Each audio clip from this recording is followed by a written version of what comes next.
Bonjour et bienvenue sur ma chaîne pour ce nouvel épisode du podcast dédié à votre couple.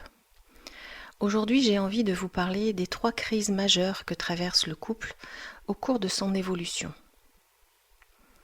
Dans une relation de couple, les crises sont inévitables.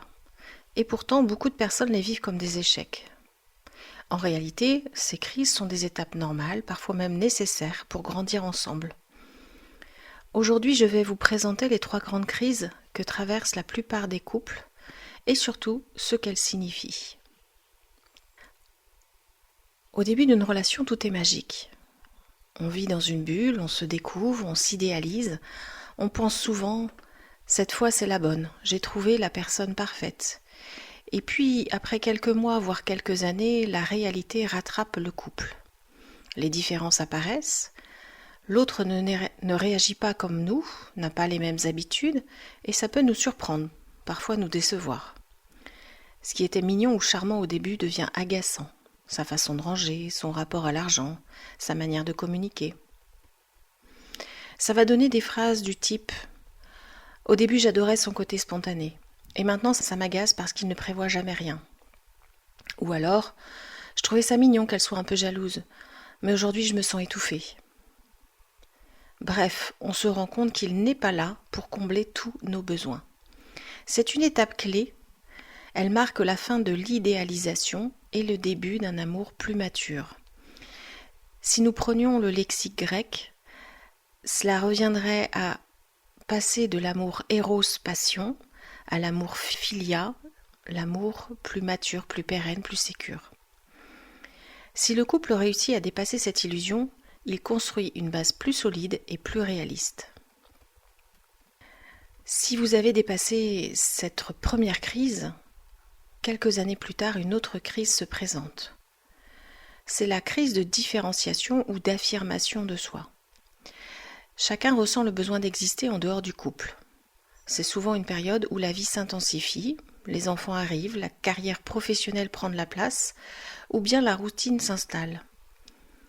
On se rend compte qu'on a aussi besoin de temps pour soi, de projets personnels, d'autonomie. Mais ce désir peut être mal compris par l'autre. Et ça va donner des phrases du type « Tu n'es jamais là, tu passes tout ton temps au travail. » Et « Mais tu me comprends pas, j'ai besoin de souffler, j'ai besoin de temps pour moi. » Ou alors « Tu n'es jamais là, tu me négliges. » Le risque, c'est d'entrer dans une spirale de reproches, chacun campant sur ses besoins sans réussir à entendre ceux de l'autre. Et l'enjeu de cette crise, c'est de trouver un équilibre entre être soi et être deux. En d'autres termes, comment continuer à m'épanouir individuellement tout en nourrissant la relation ? Les couples qui traversent cette étape avec bienveillance développent une complicité beaucoup plus riche, car chacun apprend à respecter l'espace et les besoins de l'autre. Enfin, il y a la fameuse crise de la maturité, ou dite de la reconquête. Elle arrive souvent vers la quarantaine, mais pas seulement. C'est une période où le couple se retrouve face à une certaine lassitude. Les enfants grandissent, parfois ils quittent de la maison, le quotidien reprend le dessus et on peut avoir l'impression de ne plus vraiment se connaître. On partage le même toit, mais on ne partage plus grand-chose d'autre. Les conversations tournent autour de la logistique, des obligations, et on ressent un vide.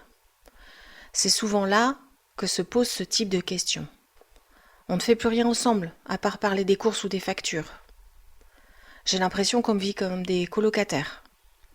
Ou encore, est-ce que j'ai vraiment envie de passer le reste de ma vie comme ça ?